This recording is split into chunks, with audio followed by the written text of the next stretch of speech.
কিশোর গ্যাংয়ের বিরুদ্ধে আমাদের অভিযান অব্যাহত আছে। চাঁদাবাজ, অস্ত্রধারী সন্ত্রাসী, মাদক ব্যবসায়ী, অনলাইন জুয়া এবং প্রতারণার সাথে জড়িতদের কঠোর অভিযান অব্যাহত আছে। সেবা প্রার্থীদের জন্য থানা হবে জনবান্ধব, সেবাবান্ধব এবং থানায় কোনো দালালের অস্তিত্ব থাকবে না। যদি কোনো থানায় কোনো দালালের সংবাদ আপনারা পান, সাথে সাথে আমাদেরকে জানাবেন, আমরা তার বিরুদ্ধে ব্যবস্থা নেব। ঢাকা মহানগরীতে প্রায় 3 কোটি মানুষের বসবাস। এই নগরীতে ছিনতাই, মাদকের বিস্তার, চাঁদাবাজ, কিশোর গ্যাংয়ের উৎপাত, অনলাইন জুয়া, সাইবার প্রতারণা, হ্যাকিংয়ের মতো অপরাধসমূহের বিরুদ্ধে গত 1 মে 2026 থেকে ডিএমপি বিশেষ অভিযান শুরু করেছে। Cyber hacking, cyber bullying, online জুয়া, প্রতারণা সহ অনলাইন ভিত্তিক অপরাধসমূহ প্রতিরোধে ডিএমপি নিরলসভাবে কাজ করে যাচ্ছে। নাগরিকদের ডিজিটাল নিরাপত্তা দিতে ডিএমপির সাইবার ইউনিটকে ক্রমশ শক্তিশালী করা হচ্ছে। আপনারা জেনে খুশি হবেন, সম্প্রতি ডিএমপির সিটিটিসির অধীনে স্থাপিত ডিজিটাল ফরেনসিক ল্যাব আইসিটি মন্ত্রণালয়ের স্বীকৃতি লাভ করেছে, যা সাইবার সুরক্ষা আইন এবং এর অধীনে যে মামলা সেগুলোর তদন্তের ক্ষেত্রে যুগান্তকারী ভূমিকা রাখবে। RICL TMX, যুগের পর যুগ স্থাপনা থাকে মজবুত। ছিনতাই এবং যে কোনো ধরনের চাঁদাবাজির বিরুদ্ধে আমাদের জিরো টলারেন্স। অপরাধী যেই হোক, তার কোনো রাজনৈতিক বা সামাজিক পরিচয় বিবেচনা করা হবে না। ঢাকার অন্যতম প্রধান সমস্যা ট্রাফিক জ্যাম।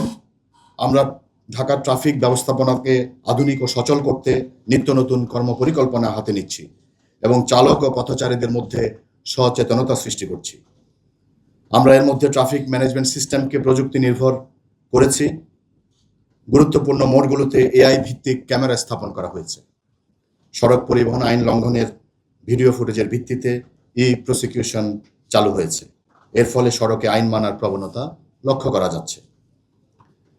নাগরিকদের অনলাইন জিডি করার সুবিধা সহ সকল ধরনের অপরাধের তথ্য শেয়ার করার জন্য হ্যালো ডিএমপি এবং হোটেলে অবস্থানকারী সন্দিগ্ধ ব্যক্তি ও অপরাধীদের শনাক্তকরণের নিমিত্তে হোটেল বর্ডার ইনফরমেশন সিস্টেম সহ বেশ কিছু প্রযুক্তি নির্ভর অ্যাপস চালু করা হয়েছে। ডিএমপিকে আরও জনবান্ধব, গতিশীল এবং জবাবদিহিমূলক করতে পুলিশের প্রযুক্তিগত সক্ষমতা বৃদ্ধি আমাদের অন্যতম লক্ষ্য। প্রিয় সাংবাদিকবৃন্দ, আসন্ন ঈদুল আজহার, কোরবানির পশুর হাট, ঈদ জামাত, শপিং মল এবং আবাসিক এলাকার নিরাপত্তা আমাদের কাছে সর্বোচ্চ অগ্রাধিকার। ঘরমুখী মানুষের নিরাপদ ও নিরবচ্ছিন্ন যাতায়াত নিশ্চিত করতে বাস টার্মিনাল, লঞ্চঘাট ও রেল স্টেশনে বিশেষ নিরাপত্তা ব্যবস্থা গ্রহণ করা হয়েছে। অতিরিক্ত ভাড়া আদায় এবং অতিরিক্ত যাত্রী বহনের বিরুদ্ধে কঠোর ব্যবস্থা নেওয়া হবে। ঈদের ছুটিতে নগরের নিরাপত্তায় অতিরিক্ত ফোর্স মোতায়েন করা হবে। কোরবানির ঈদকে সামনে রেখে নগদ টাকার লেনদেন কমিয়ে ব্যাংকে লেনদেন করার জন্য সকলকে পরামর্শ প্রদান করছি এবং বড় অঙ্কের আর্থিক লেনদেন করলে পুলিশের সহযোগিতা নেওয়ার জন্য সবাইকে আহ্বান জানাচ্ছি। আসন্ন ঈদকে ঘিরে অজ্ঞান পার্টি, মলম পার্টি, ছিনতাইকারী, জাল নোট প্রতিরোধে ডিবি ও থানা পুলিশকে সর্বোচ্চ সক্রিয় করা হয়েছে। ডিএমপির প্রতিটি থানায় মত বিনিময় সভা করা হচ্ছে। আমরা ঢাকার সম্মানিত নাগরিকদের মতামত নিয়ে সর্বোত্তম পুলিশি সেবা দিতে চাই। অনেক ক্ষেত্রে জনসাধারণের সহযোগিতা ছাড়া আমাদের কাজ করা দুরূহ হয়। চাঁদাবাজি ও মাদকের বিরুদ্ধে সমাজের সবাই মিলে প্রতিরোধ গড়ে তুলতে হবে। কিশোর গ্যাংয়ের বিরুদ্ধে আমাদের অভিযান অব্যাহত আছে এবং আপনারা জানেন যে কিশোর গ্যাং বিরুদ্ধে আমাদের যে শক্ত অবস্থান, এর ধারাবাহিকতায় আমরা মোহাম্মদপুরে একটি পুলিশ ফাঁড়ি প্রতিষ্ঠা করেছি। কিশোর গ্যাংয়ের তালিকা আমাদের কাছে আছে। আমরা কিশোর গ্যাং, যারা গ্যাং লিড করে, তাদের বিরুদ্ধে আমাদের তথ্য সংগ্রহ অব্যাহত আছে এবং তাদের বিরুদ্ধে আমাদের অভিযান অব্যাহত আছে।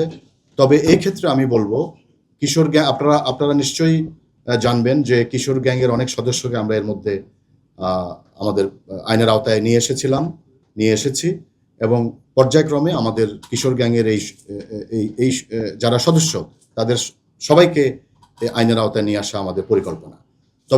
তবে এই ক্ষেত্রে সামাজিক প্রতিরোধ প্রয়োজন, কারণ কিশোর গ্যাংয়ের যে বিস্তার, এটি আসলে একা পুলিশের পক্ষে কঠিন হবে, কারণ এটা যদি সমাজ থেকে প্রতিরোধ আসে তাহলে এই কিশোর গ্যাংয়ের যে অপরাধ, সে অপরাধ বিস্তারে প্রতিরোধে আমরা সহায়ক ভূমিকা পালন করবে। এজন্য আমার মনে হয় কিশোর গ্যাংয়ের যে অপরাধ, সেই অপরাধ বিস্তারে জনগণ, সাংবাদিকবৃন্দ, পুলিশ, আমরা সবাই মিলে একসাথে কাজ করতে হবে। বাংলাদেশ পুলিশ শীর্ষ সন্ত্রাসীদের বিরুদ্ধে সাঁড়াশি অভিযান শুরু করেছে। গত 5ই আগস্টের গণঅভ্যুত্থানের পর দীর্ঘ 15-20 বছর ধরে কারাগারে যে শীর্ষ সন্ত্রাসী ছিল, অনেকেই জামিনে মুক্ত হয়েছেন এবং অনেকে স্বাভাবিক জীবনে ফিরে আসার চেষ্টা করছেন এবং আবার অনেকে অপরাধ জগতে সক্রিয় হওয়ার চেষ্টা করছে। তো যারা অপরাধ জগতে সক্রিয় হওয়ার চেষ্টা করছে এবং যারা অপরাধ এবং অপরাধীদের সেই গ্রুপে আবার তারা সংগঠিত করছে, তাদেরকে আমরা অবশ্যই গ্রেফতার করব এবং তাদের বিরুদ্ধে আমাদের অভিযান অব্যাহত আছে। সেবা প্রার্থীদের জন্য থানা হবে জনবান্ধব, সেবাবান্ধব এবং থানায় কোনো দালালের অস্তিত্ব থাকবে না। যদি কোনো থানায় কোনো দালালের সংবাদ আপনারা পান, সাথে সাথে আমাদেরকে জানাবেন, আমরা তার বিরুদ্ধে ব্যবস্থা নেব। এবং এই প্রসঙ্গে আমি বলি, কোনো থানা যদি জনগণের সেবায়, বর্তমান গণতান্ত্রিক সরকারের যে উদ্দেশ্য, যে লক্ষ্য, যে জনবান্ধব পুলিশিং, সেবাবান্ধব পুলিশিং, এই পুলিশিংয়ে যদি বাধাগ্রস্ত হয় কোনো থানার কোনো অফিসারের কারণে, তাদের বিরুদ্ধেও আমরা ব্যবস্থা নিব। এবং এই ক্ষেত্রে আমরা কিন্তু কোন অফিসার ইনচার্জ কতদিন হয়েছে, কত সময় ধরে আছেন, এগুলো আমরা বিবেচনা করব না। আমরা গতকালকে সকল থানার অফিসার ইনচার্জ এবং সকল ক্রাইম ডিভিশনের ডিসি, ট্রাফিকের অফিসার, সবাই সাথে আমরা বসে আমাদের এই মেসেজটা দিয়েছি যে থানা হবে জনবান্ধব, থানায় কোনো দালালের উপস্থিতি বা অবস্থান বা অস্তিত্ব থাকবে না, থানা হবে সেবাবান্ধব।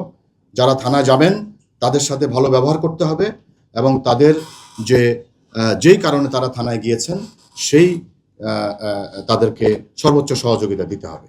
আমি যোগদান করার প্রথম দিনে আমি বলেছি আমার অফিসারদেরকে, আমাদের জনগণের সাথে কোনো ধরনের খারাপ ব্যবহার, দুর্ব্যবহার এবং তাদের কারো সাথে কেউ যদি আইন না মানতে চায়, তাহলে তার বিরুদ্ধে আইনগত ব্যবস্থা গ্রহণ করতে হবে। তার সাথে কোনো ধরনের দুর্ব্যবহার বা কারো গায়ে হাত তোলা প্রশ্নই আসে না। আমরা সেটা কঠোরভাবে দেখব। এটা বন্ধ হবে যদি কেউ করে থাকে, এবং আমার সময়ে যদি কেউ এটা করে থাকে, আমি অবশ্যই তার বিরুদ্ধে ব্যবস্থা নিব।